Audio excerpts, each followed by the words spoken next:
What can you do with an old railroad terminal? Coming up on Architecture Codex.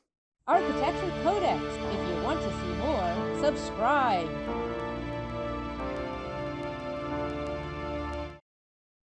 We have seen how the remnants of railroad engineering and architecture has been adapted to more modern functions as the era of the train began to wane in the second half of the 20th century. Perhaps there is no more elegant example than the GARE D'ORSAY, now the Musée d'Orsay in Paris.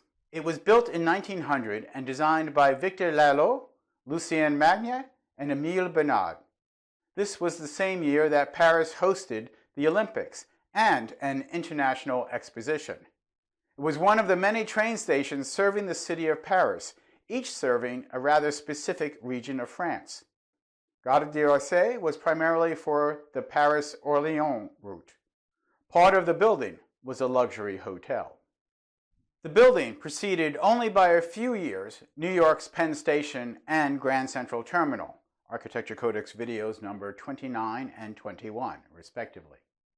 All three are examples of how railroads eschew the potential for grand industrialist modern designs for affected neoclassicism.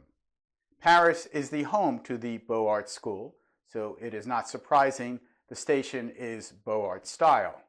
The use of decorated arches, explicit entablatures, cartouches, statues, and other detailed elements are great examples of the height that French Renaissance architecture can produce. I hesitate to say this is 19th century revivalist architecture because once the French began to build French Renaissance architecture in the 15th century, they never stopped. Vive la France! There were 16 underground tracks, but the visual focus was inside the main train room where we see the confluence of neoclassical building and early industrial design. Above the tracks and the platforms and the Renaissance detailing of the walls is the iron and glass barrow vault, 100 feet high and 130 feet wide.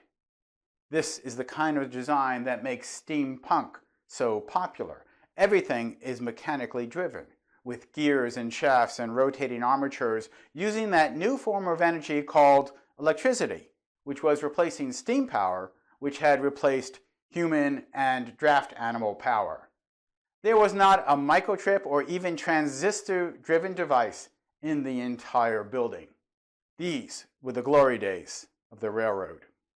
Just before World War II, as France modernized their railroad system, the station and approaching tracks could no longer handle the longer coaches and longer trains, apparently because of some of the curves.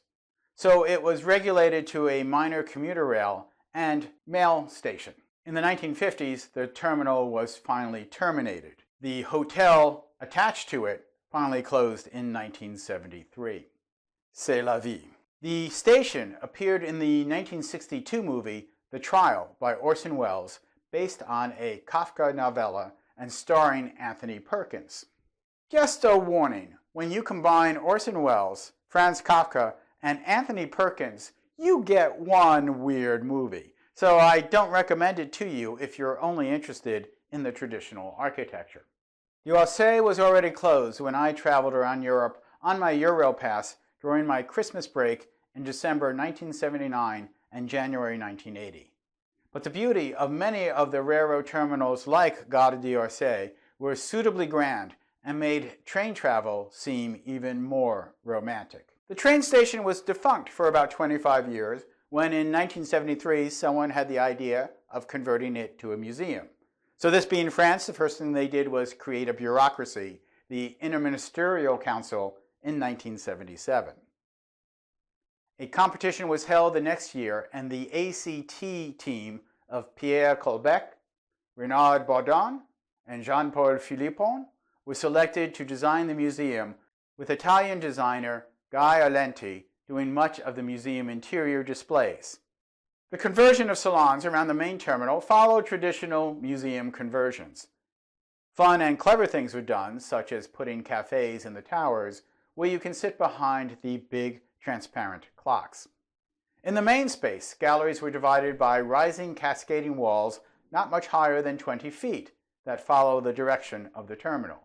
These walls are articulated in a postmodern fashion with a frieze of dovetail-like forms that imply some sort of entablature. The result is there's a certain apartness of the 1986 open gallery construct from the old train station. This keeps the eras of the history of the building distinct. But I also think simpler partitions would imply a temporary or subservient nature, and you might find these walls being changed when someone else was in control. But with these hardier walls, this is an architecture that demands to be respected. The museum focuses on art produced from 1848 through 1914. The anchor of the collection, I would suggest, are the Impressionist paintings by Renoir, Manet, Cézanne, Matisse, Pissarro, Cézanne, etc. For many years, the Impressionist collection was at the Jeu de Paume, a building in the Tuileries Gardens. That is where I first saw the collection, and that allows me to say snobbish things such as, I think the presentation of Monet, Gauguin, and Degas was much more intimate at the Jeu de Paume. Snobbish until someone hears me actually try to pronounce French words. Jeu de Paume is French for palm game, and I was afraid to ask why. But apparently it was built in 1862 as a racket club before they used rackets. It hosted fencing during the 1900 Olympics. After World War I, it was adapted and expanded to display contemporary art, i.e. mostly French Impressionists. The Nazis looted it during World War II, but the works were reclaimed.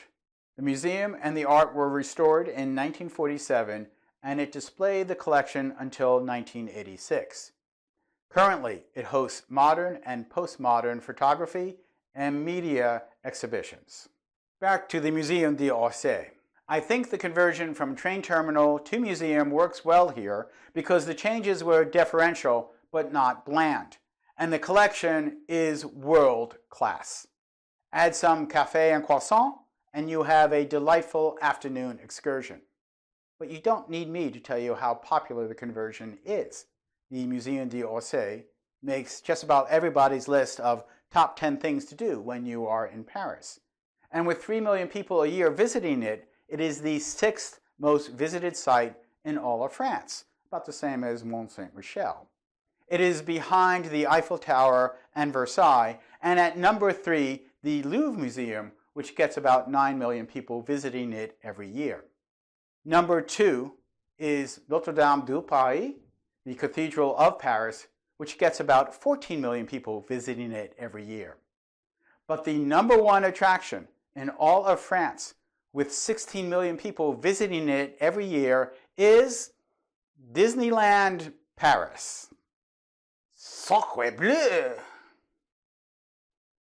I'm Michael Molinelli, and this is Architecture Codex.